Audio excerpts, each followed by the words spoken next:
Welcome. In today's guide, we'll walk you through the steps to display media that contains sensitive content on X, formerly known as Twitter, using your PC. This process is simple and ensures you can customize your browsing experience to suit your preferences. First, open your web browser and navigate to x.com. Log into your account if you haven't already. Once logged in, you'll see the homepage of X. Next, look to the left-hand side of your screen. Here, you'll find a vertical menu. Scroll down and click on the More icon. This will expand additional options for your account settings. From the expanded menu, select Settings and Privacy.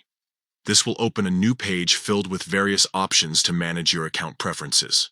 Now, locate and click on Privacy and Safety. This section is where you can control how X handles sensitive content and privacy settings for your account. Within Privacy and Safety, find the option labeled Content You See and click on it. This section allows you to adjust what types of media and information are visible on your feed. Finally, enable the setting titled Display Media that may contain sensitive content. Once activated, X will allow sensitive media to appear in your feed without warnings or restrictions, and that's it. You've successfully updated your settings to view sensitive content on X using your PC. These changes will take effect immediately, enhancing your browsing experience by removing unnecessary filters for sensitive media. Thanks for tuning in. Happy exploring.